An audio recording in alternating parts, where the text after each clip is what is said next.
Hello, my name is Jory Wright. This presentation is for Accounting 6650 and reflects a case found in Chapter 2.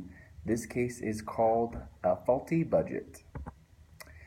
At the time of the case, a young man named Jackson Daniels had been 2 years graduated from college, and he worked for in the accounting department of a local manufacturer.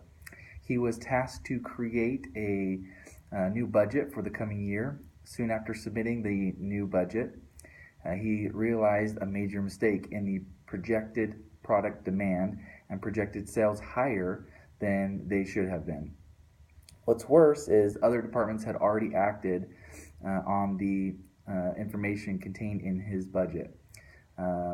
Jackson was contemplating his situation with a friend and a colleague, and he seemed to lean towards telling the president of production about his mistake. The president of production, Pete, he had already hired 20 new employees to match the demand of the projected product for manufacturing sake from the budget from Jackson. Jackson knows that Pete has a no-nonsense policy when it comes to employees making mistakes, so he was very worried and nervous that his mistake would get him fired. Jackson's gut gets the best of him, so he approaches Pete, and Pete's reaction, quite frankly, surprised him. Pete was more worried about his reputation and less about the cost of the mistake. Pete made Jackson promise that he would keep this mistake between the two of them. What should Jackson do? Big question. The professional response to that question correlates with the outlined action items publicized by the IMA. The first step in the resolution of ethical conduct states to approach Jackson's direct superior unless their superior is suspected to also be involved in the pending ethical dilemma. From there, the employee should continue up the chain of command until they feel that the proper resolution has been met.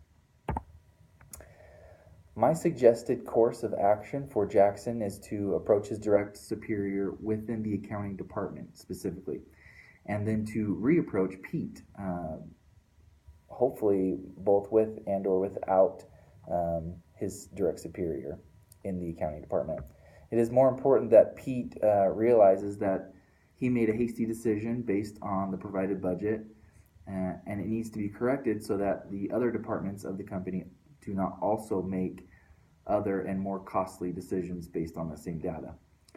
This would be a good example of quiet leadership to involve the head of the accounting department. In conclusion, it is clear that Jackson is and has identified his own error and wants to correct it. It is possible that if they are able to engage with a high enough leader or executive, they may decide to move forward with the error in place. This will clear Jackson of having ever committed any mistake.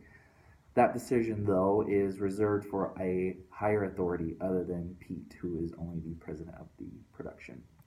This is my response and my presentation here to Jackson's dilemma, and hopefully he makes it.